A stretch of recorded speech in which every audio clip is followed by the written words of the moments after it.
We're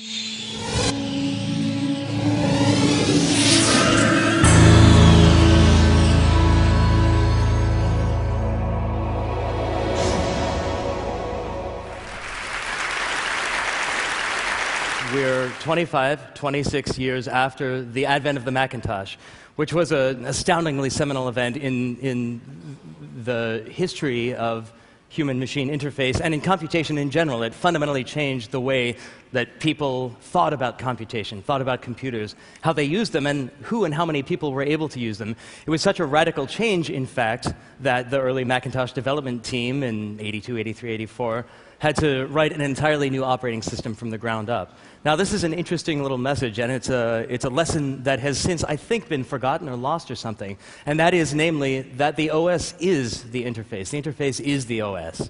It's like the Land and the King and Arthur. They're inseparable. They are one. And to write a new operating system was not a capricious matter. It wasn't just a matter of tuning up some graphics routines. There were no graphics routines. There were no mouse drivers. So it was a necessity. But in the quarter century since then, we've seen all of the fundamental supporting technologies go berserk. So memory capacity and disk capacity has been multiplied by something between 10,000 and 1 million. Same thing for processor speeds. Networks, we didn't have networks at all at the time of the Macintosh's introduction. And that has become the single most salient aspect of how we live with computers. And of course, graphics. Today, $84.97 at Best Buy buys you more graphics power than you could have gotten for $1 million from SGI only a decade ago. So we've got that incredible ramp up. Then on the side, we've got the web and increasingly the cloud, which is fantastic, but also in the regard in which an interface is fundamental, kind of a distraction. So we've forgotten to invent new interfaces. Certainly, we've seen in recent years a lot of change in that regard, and people are starting to wake up about that. So what happens next? Where do we go from there? The problem, as we see it, has to do with a single simple word, space, or a single simple phrase, real-world geometry. Computers and the programming languages that we talk to them in, that we teach them in, are hideously insensate when it comes to space. They don't understand real-world space. It's a funny thing, because the rest of us occupy it quite frequently and quite well. They also don't understand time, but that's a matter for a separate talk. So what happens if you start to explain space to them? One thing you might get is something like the luminous room. Luminous room is a system in which it's considered that input and output spaces are co-located. It's a strangely simple and yet unexplored idea, right? When you use a mouse, your hand is down here on the mouse pad. It's not even in the same plane as what you're talking about. The pixels are up on the display.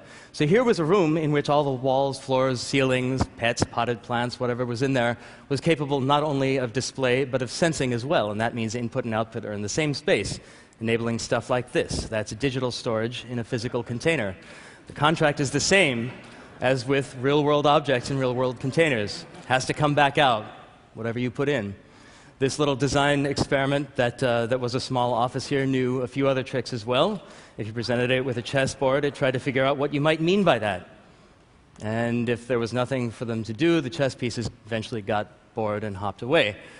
The academics who were overseeing this work thought that that was too frivolous, so we built deadly serious applications like this optics prototyping workbench, in which a toothpaste cap on a cardboard box becomes a laser. The beam splitters and lenses are represented by physical objects, and the system projects down the laser beam path. So you've got an interface that has no interface. You operate the world as you operate the real world, which is to say with your hands. Similarly, a digital wind tunnel with digital wind flowing from right to left. Not that remarkable in a sense. We didn't invent the mathematics, but if you displayed that on a CRT or a flat panel display, it would be meaningless to hold up an arbitrary object, a real-world object in that. Here, the real world merges with the simulation.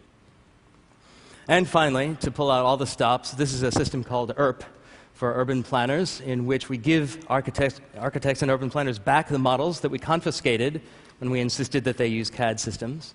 And we make the machine meet them halfway. It projects down digital shadows, as you see here.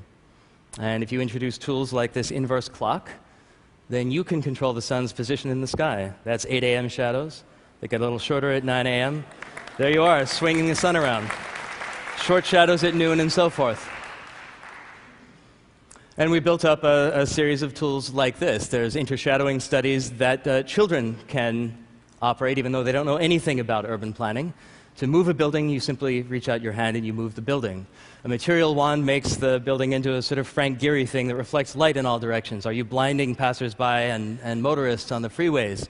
A zoning tool connects distant structures, a building and a roadway. Are you going to get sued by the zoning commission? And so forth. Now, if these ideas seem familiar or perhaps even a little dated, that's great. They should seem familiar. This work is 15 years old. So this stuff was undertaken at MIT in the Media Lab under the incredible direction of Professor Hiroshi Ishii, director of the Tangible Media Group. But it was that work that was seen by Alex McDowell, one of the world's legendary production designers. But Alex was preparing a little sort of obscure indie art house film called Minority Report for Steven Spielberg, and invited us to come out from MIT and design the interfaces that would appear in that film. And the great thing about it was that Alex was so dedicated to the idea of verisimilitude, the idea that the putative 2054 that we were painting in the film be believable, that he allowed us to take on that design work as if it were an R&D effort. And the result is sort of gratifyingly perpetual. People still reference those sequences in Minority Report when they talk about new UI design. And that led full circle in a strange way to build these ideas into what we believe is the necessary future of human-machine interface. The spatial operating environment, we call it. So here we have a bunch of stuff, some images.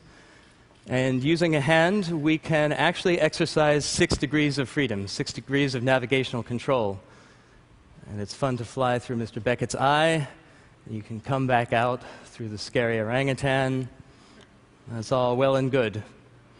Let's do something a little more difficult. Here we have a whole bunch of disparate images. We can fly around them. So navigation is a fundamental issue. You have to be able to navigate in 3D. Much of what we want computers to help us with in the first place is inherently spatial. And the part that isn't spatial can often be spatialized to allow our wetware to make greater sense of it. Now, we can distribute this stuff in many different ways, so we can throw it out like that. Let's reset it. We can organize it this way. And of course, it's not just about navigation, but about manipulation as well. So if we don't like stuff or we're intensely curious about Ernst Haeckel's scientific falsifications, we can pull them out like that. And then if it's time for analysis, we can pull back a little bit and ask for a different distribution. Let's just come down a bit and fly around. So that's a different way to look at stuff. If you're of a more analytical nature, then you might want actually to look at this as a color histogram. So now we've got the stuff color sorted. Angle maps into color. And now if we want to select stuff, 3D space, the idea that we're tracking hands in real space, becomes really important because we can reach in, not in 2D, not in fake 2D, but in actual 3D. Here are some selection planes, and we'll perform this Boolean operation because we really love yellow and tapirs on green grass.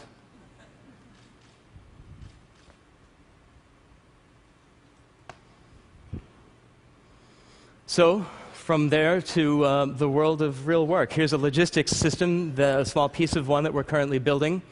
There's a lot of elements, and one thing that's very important is to combine traditional tabular data with three-dimensional and geospatial information. So here's a familiar place, and we'll bring this back here for a second. Maybe select a little bit of that, and bring out this graph. And we should now be able to fly in here and have a closer look. And these are logistics elements that are scattered across the United States.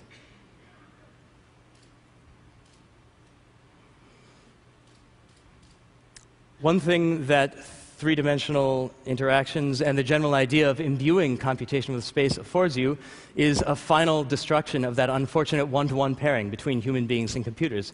That's the old way, that's the old mantra, right? One machine, one human, one mouse, one screen. That doesn't really cut it anymore.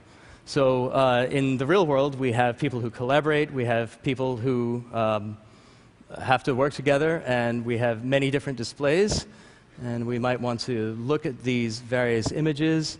We might want to ask for some help. The author of this new pointing device is sitting over there, so I can pull this from there to there. These are unrelated machines, right?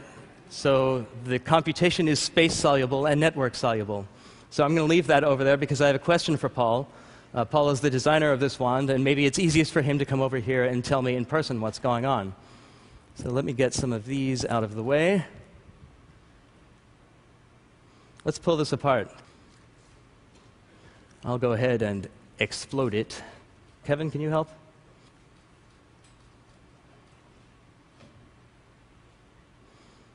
Let me see if I can help us find the circuit board.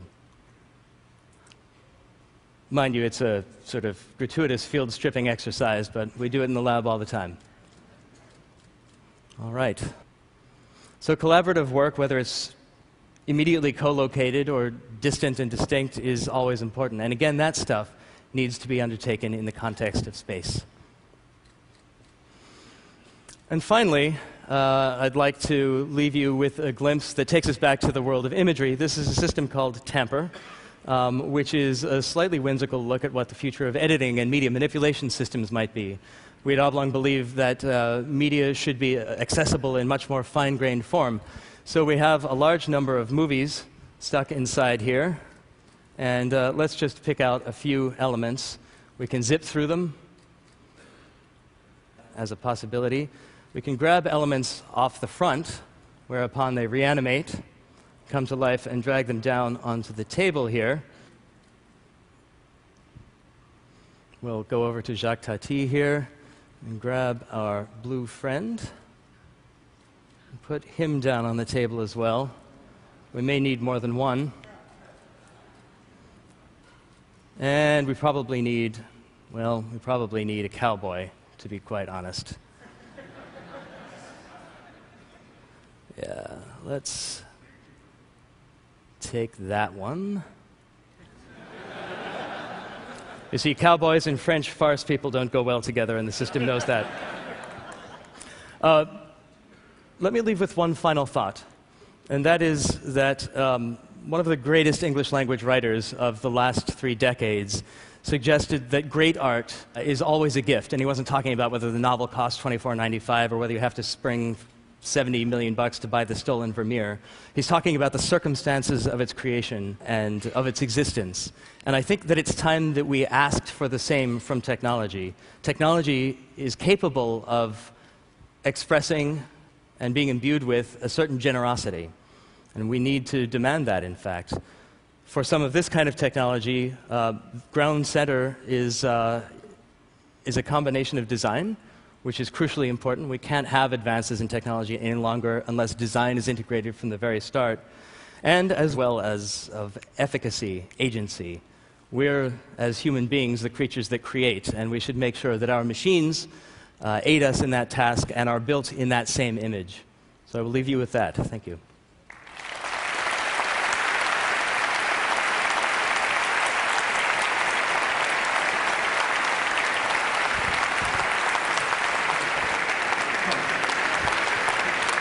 So to ask the obvious question, actually this is from Bill Gates. When? When real? When for us? Not just in a lab and on a stage. Can it be for every man, or is this just for corporations and movie producers? No, it has to be for every human being. That's our goal entirely. We won't have succeeded unless we take that next big step. I mean, it's been 25 years. Can there really only be one interface? There can't. But does that mean that at your desk or in your home you need projectors, cameras? You know, how can it work? This stuff will be built into the bezel of every display. It'll be built into architecture. The gloves go away in a matter of months or years. So this is the inevitability about it. So in your mind, 5 years' time, someone can buy this as part of a standard computer interface? I think in 5 years' time, when you buy a computer, you'll get this. Well, that's cool. So, and the world has a habit of surprising us as to how these things are actually used. What do you think, what in your mind is the first killer app for this? That's a good question, and we ask ourselves that every day. At the moment, you know, our early adopter customers, and these systems are deployed out in the real world, do all the big data-intensive, data-heavy problems with it. So whether it's logistics and supply chain management, or natural gas and resource extraction, financial services, pharmaceuticals, bioinformatics, those are the topics right now. But that's not a killer app. And I understand what you're asking. Come on. Martial arts, games, come on. John, thank you for making science fiction real. It's been a great pleasure. Thank you to you all.